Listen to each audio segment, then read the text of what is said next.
Postoji trenutak u istoriji čovečanstva koji je trajao samo nekoliko sekundi, a njegove posljedice traju hiljadama godina.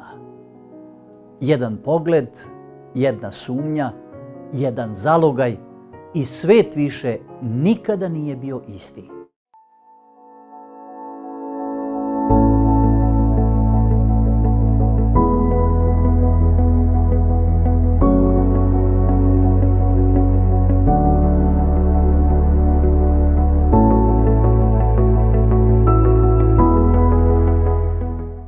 Kada Sotoni više nije bilo dopušteno da podiže pobunu na nebu, njegova mržnja prema Bogu nije nestala, samo je promenio pravac. Ako već ne može da napadne Boga direktno, napašće ono što je Bogu najdraže, čoveka. U Edenskom vrtu video je prizor koji ga je podsjećao na ono što je zauvek izgubio: mir, radost, čistoću, zajedništvo sa Stvoriteljem. I odlučio je da taj mir razori. Ali Bog nije ostavio Adamu i Evu bez upozorenja. Rečeno im je da je poslušnost zakonima Božjim jedina garancija njihove sigurnosti. Zakon nije bio ograničenje slobode, već zaštita života. Bio je izraz Božje ljubavi, mudrosti i reda. Postojala je samo jedna zabrana, samo jedno drvo, samo jedan test. Prva knjiga Mojsijeva, 2. poglavlje, 17. tekst. Ali s drveta od znanja dobra i zla s njega ne jedi, jer koji dan okusiš s njega, umrećeš. Nije bio problem u plodu, već u poverenju. Ne zato što je Bog želeo da im uskrati nešto dobro, već zato što ljubav bez izbora nije ljubav. I onda dolazi trenutak koji menja istoriju. Sotona bira zmiju, jedno od najlepših i najmudrijih stvorenja tog vremena. Ne dolazi zastrašujuće, dolazi privlačno. Ne dolazi otvoreno, buntovno, već lukavo. Eva čini svoju prvu grešku što se odvojila od Adama, iako su i anđeli upozorili na to. Posmatrala je zabranjeno drvo sa radoznalošću i divljenjem i tada Sotona počinje pitanjem. Čitamo iz 3. poglavlja, 1. tekst. Je li istina da je Bog kazao da ne jedete sa svakoga drveta u vrtu? Tu počinje svaka pobuna. Neotvorenim poricanjem, već suptilnom sumnjom. Umjesto da pobegne, Eva se zadržala, razgovara, posmatra plod, a radoznalost raste. Počinje da razmišlja, a možda Bog nešto uskraćuje, možda postoji viši nivo. A Sotona dodaje, nećete vi umreti, nego ćete biti kao bogovi. Koliko puta i danas čujemo isti glas? To nije tako strašno. Bog preteruje. Svi to rade. Život je kratak, a bit ćeš slobodniji. Sotona izaziva radoznalost, ljubopitljive želje. On nikada ne pokazuje posljedice. On daje samo obećanje. I čitamo u 4. tekstu gdje kaže: nećete vi umreti. Eva je gledala plod. Bio je lep, poželjan, privlačan.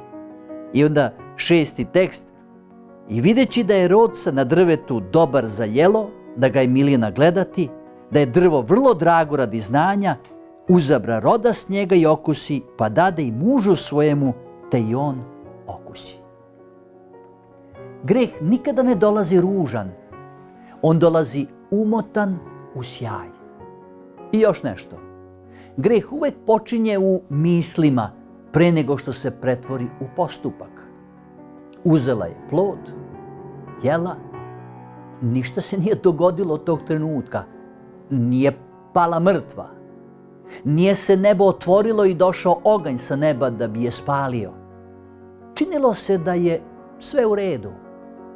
I to je najopasniji deo grijeha, trenutna odsutnost posljedica. Samo vas podsjećam da je sam Isus Sotonu nazvao lažovom i ocem laži. I još nešto. Zanimljivo je da se prva laž odnosila na smrt. Ista ta laž se ponavlja i danas. Zmija je ubrala plod i stavila ga u ruke Eve koja je oklevala. Eva ga jede. Ukus je prekrasan i činilo joj se kao da je zakoračila na novi, viši stepen. I pošto se ništa nije dogodilo, Eva ohrabrena odlazi Adamu. On zna šta se dogodilo. Razume ozbiljnost situacije i pred njim je izbor. Bog ili Eva. Istina ili osjećanje. Večnost ili trenutak. On zna da je to pogrešno. Ali strah od gubitka nadjačava poverenje u Boga. Ljubav prema stvorenju postaje veća od ljubavi prema stvoritelju. Adam na Evi nije video nikakvu posljedicu i želeo je da deli sudbinu sa njom. Uzeo je plod i brzo ga pojeo. I tada se sve promenilo. Nije se promenio Bog, promenili su se oni. Vazduh se učinio hladnijim, mir je nestao, radost je nestala, svetlost koja je okruživala je iščezla. Prvi put su osjetili stid, prvi put su osjetili strah, prvi put su poželjeli da se sakriju od Boga. Gde si? Pita Bog. To nije pitanje neznanja. Bog sve zna. To je pitanje srca. I Adam odgovara. Čitamo 10. tekst u 3. poglavlju. Ču glas tvoj u vrtu pa se poplaših, jer sam go te se sakrih. Strah je prva posljedica greha. Zato su se sakrili.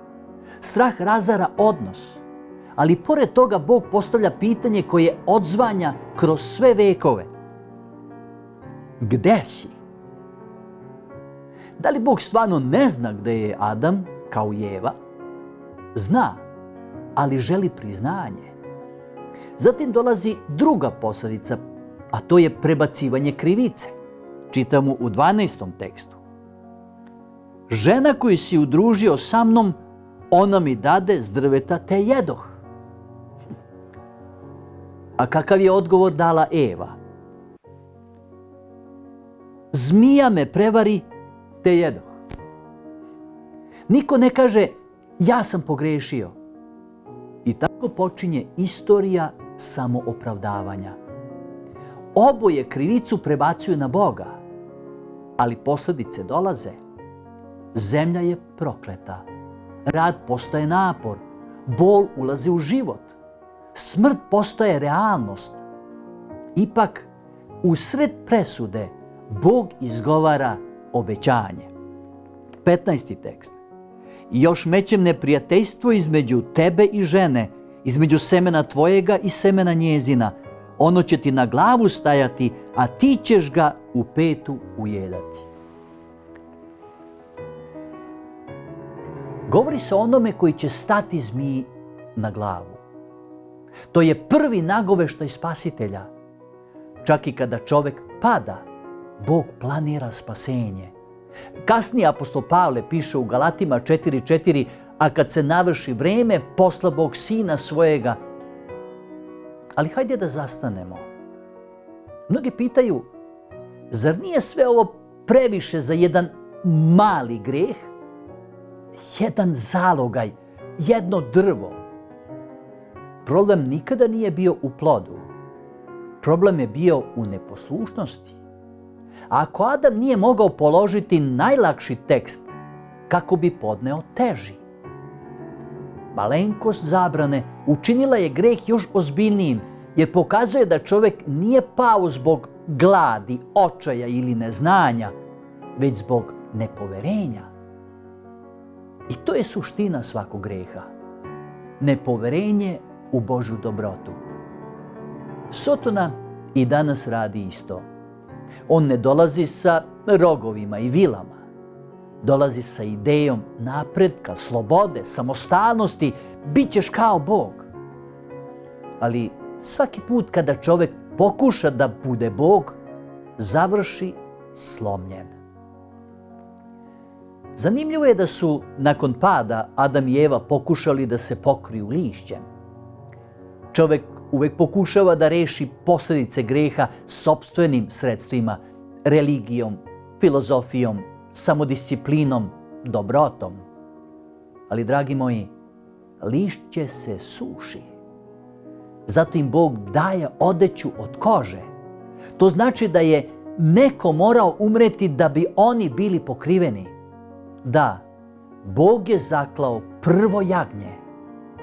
I već tu vidimo nagoveštaj žrtve, nagoveštaj krsta, nagoveštaj da će neko drugi platiti cenu. I još nešto jako važno. Bog im nije dopustio pristup drvetu života. Zašto? Zato što bi besmrtni grešnik bio jedna večna tragedija. Smrt, koliko god bolna, postaje milost, jer ograničava trajanje greha. Na njihovu žalost, morali su biti isterani iz raja i počeli da žive na zemlji na kojoj će uskoro počivati prokletstvo greha. Kada su na uvelom cveću i padanju lišća vidjeli prve znake raspadanja, Adam i Eva su više plakali nego što danas ljudi oplakuju svoje mrtve. Ali događaj se tu ne završava. Edem nije uništen zauvek. Bio je uklonjen. Biblija govori o danu kada će biti novo nebo i nova zemlja. Kada će drvo života ponovo biti dostupno. Dragi moji, plan Božji nije poraz, već obnovljenje. Ali šta ovo znači za nas danas? Prvo, svaki greh, makoliko bio mali, nosi posljedice. Drugo, najveća opasnost nije otvorena pobuna, već tiha sumnja. Treće, nijedna laž ne može promeniti istinu da je plata za greh smrt. Ali postoji i četvrta istina, ljubav i milost. Bog nije odustao od čoveka. On je mogao da kaže, zar vam nisam rekao? Ali umjesto toga započeo je plan spasenja. Zato današnje pitanje nije zašto su Adam i Eva pali, već šta ćemo mi uraditi sa nama datom poukom. Jer Sotona i dalje šapuće, i dalje relativizuje, i dalje umanjuje ozbiljnost greha, i dalje obećava više. Ali svaki put kada biramo neposlušnost, mi ponavljamo događaj iz Edemskog vrta. S druge strane, svaki put kada biramo poverenje u Boga, mi se približavamo obnovljenom Edemu. Možda i danas u situaciji si da biraš. Možda stojiš pred zabranjenim plodom u svom životu. Možda izgleda bezazleno. Možda niko ne bi saznao. Možda posljedice ne bi bile odmah vidljive. Ali pitanje je isto kao i tada. Veruješ li Bogu? Imaš li poverenje u njega? Jer greh nikada nije samo prekršaj pravila. On je raskid poverenja. I zato je rješenje isto kao i tada. Vratiti se Bogu. Ne sakrivati se. Ne prebacivati krivicu. Ne opravdavati se, već priznati, pokajati se i prihvatiti njegovu milost. Da, jedan zalogaj je promenio svet, ali jedna odluka može promeniti tvoj život. Hoćeš li verovati glasu Sotone ili glasu onoga koji te traži i danas pitajući gde si? I možda je to najvažnije pitanje u istoriji. I Bog to pita ne da bi nas osudio, već da bi nas spasao. Jer Biblija završava tamo gde je i počela, sa drvetom života. Otkrivenje 22:14. Blago onome koji tvori zapovesti njegove, da im bude vlast na drvo života i da uđu na vrata u grad. Edem je bio izgubljen, a sada je obnovljen. Ako je jedan zalogaj doneo pad, jedna odluka može doneti povratak. Jedan kobni zalogaj je promenio svet, ali Hristova žrtva može promeniti tvoju večnost. Na krstu Isus je izgovorio reči: svrši se. To znači cena je plaćena, put je otvoren, vrata spasenja su širom otvorena, jer Bog i dalje traži čoveka, traži tebe i mene. I još više od toga, On želi da nas spase.